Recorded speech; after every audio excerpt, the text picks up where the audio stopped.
Magandang araw! Narito tayo ngayon sa edukasyon sa pagpapakatao ng ikatlong baitang.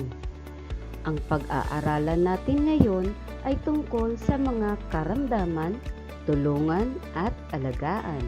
Ikalawang markahan, Module 1, Aralin 1.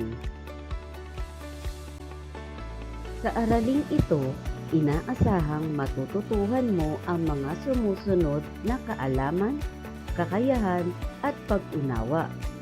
Bilang isa, natutukoy ang pagmamalasakit bilang paraan ng pakikipagkapwa-tao. Ikalawa, naipapadama ang malasakit sa kapwa na may karamdaman sa pamamagitan ng pagtulong at pag-aalaga sa kanila. Ikatlo, naipapakita ang kahalagahan ng pagtulong at pagmamalasakit sa kapwa. Bago tayo magpatuloy, magbalik-aral muna tayo. Iguhit ang bituin kung ang pangungusap ay tumutukoy sa tamang gawi at buwan naman kung mali. Handa na ba kayo? Simulan na natin. Bilang isa, kumakain ng sapat sa tamang oras. Bilang dalawa, umiinom ng tubig na hindi kukulangin sa 8 baso sa bawat araw.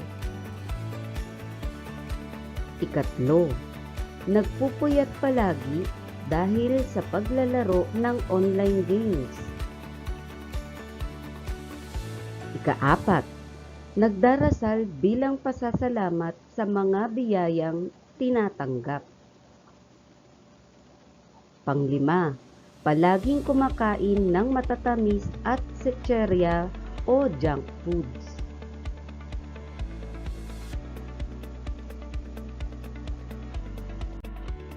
Tingnan natin kung tama ang inyong mga sagot. Bilang isa, bituin. Bilang dalawa, bituin. Bilang tatlo, buwan. Bilang apat, bituin. Bilang 5, buwan. Magaling!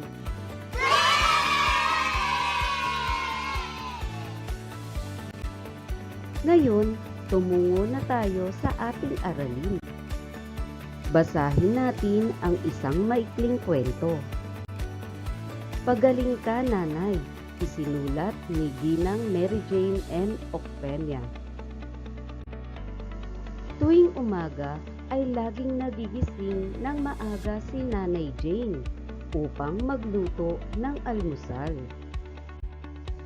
Isang umaga, napansin ni John Reb na wala pang nakahaing almusal sa lamesa.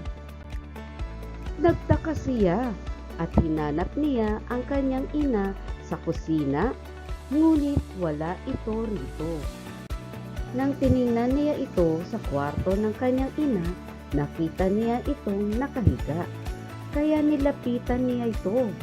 Hinawakan niya ang noo ng kanyang ina at naramdamang mainit ito. Kaya kumuha siya ng maligamgam na tubig at bimpo upang punasan ang noo ng kanyang ina.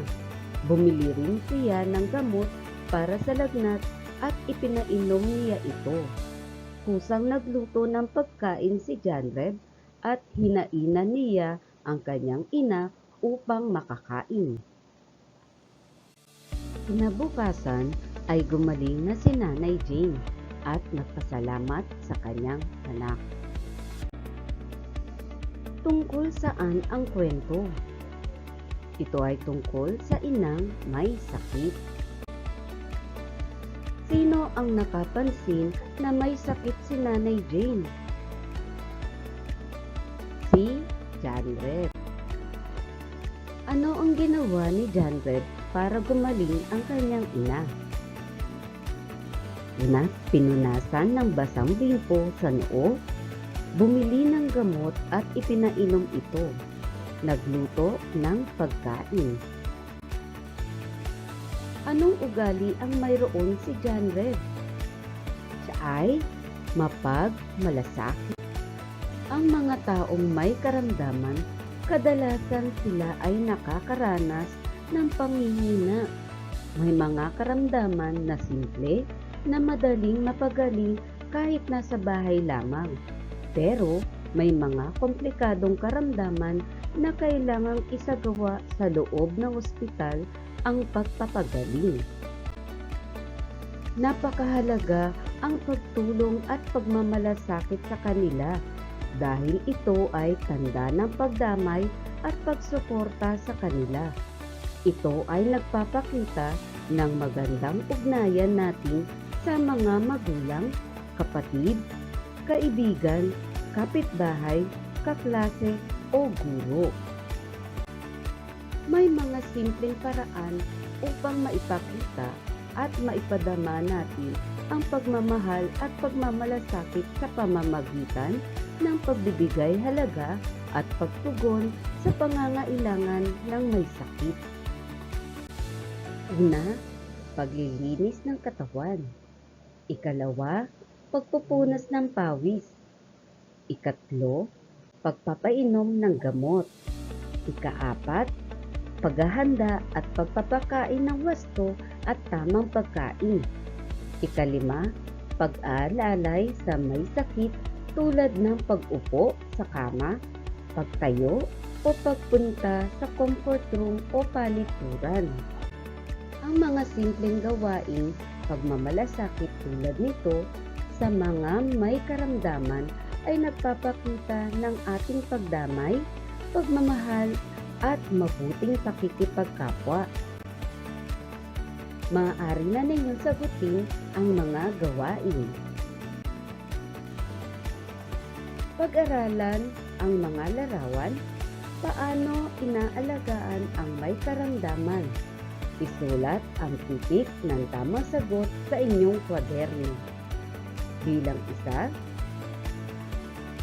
titik A, papainumin ng gamot. Titik B, bibigyan ng pera. Titik C, uutusan. Ikalawa, titik A, pinapagalitan. Titik B, pinupunasan ang katawan. Titik C, pinapalo. Ikatlo, titik A, ginigising. Titik B, nagbabantay sa ospital. Titik C, nanghihingi ng pera. Ikaapat, titik A, uutusan. Titik B, paglalaruin. Titik C, pakakainin. Ikalima, titik A, pinupunasan. Titik B, inaayang maglaro. Titik C, pinagsusuklay. Tingnan natin kung tama ang inyong mga sagot. Bilang isa, titik A. Bilang dalawa, titik B. Bilang tatlo, titik B. Bilang apat, titik C. Bilang lima, titik A.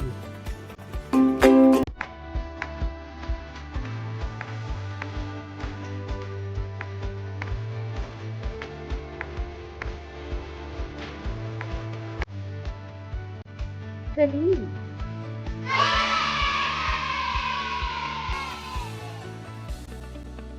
Magtungo naman tayo sa susunod na gawain. Magdikit ng iyong sariling mga larawan na nagpapakita ng pagtulong at pag-aalaga sa mga may karamdaman. Gumawa ng collage gamit ang mga kuhang larawan. Idikit ito sa inyong kwaderno at sagutan ang mga tanong. Bilang isa, ano-ano ang mga simpleng gawain na nagpapakita ng pagmamalasakit sa mga taong may karamdaman? Bilang dalawa, bakit mahalaga ang pagtulong at pagmamalasakit sa kapwa na may karamdaman?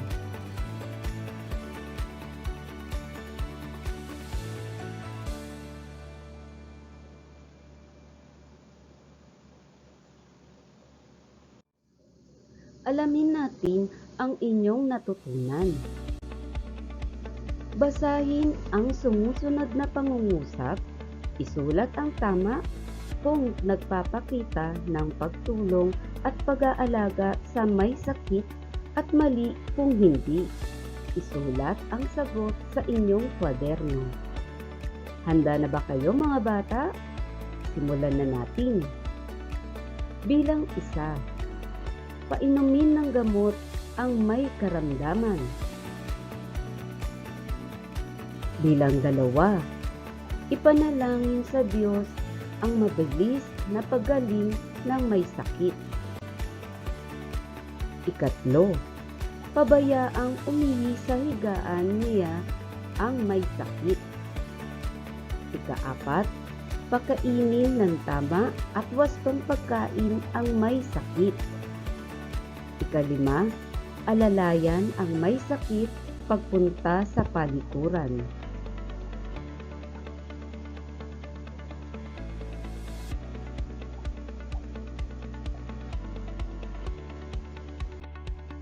Tingnan natin kung tama ang inyong mga sagot. Bilang isa, tama. Bilang dalawa, tama. Bilang tatlo, mali. Bilang apat, tama. Bilang lima, tama.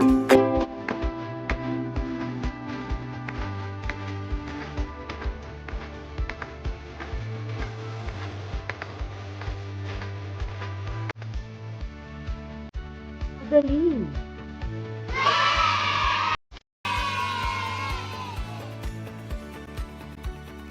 Maraming salamat mga bata. Hanggang sa muli!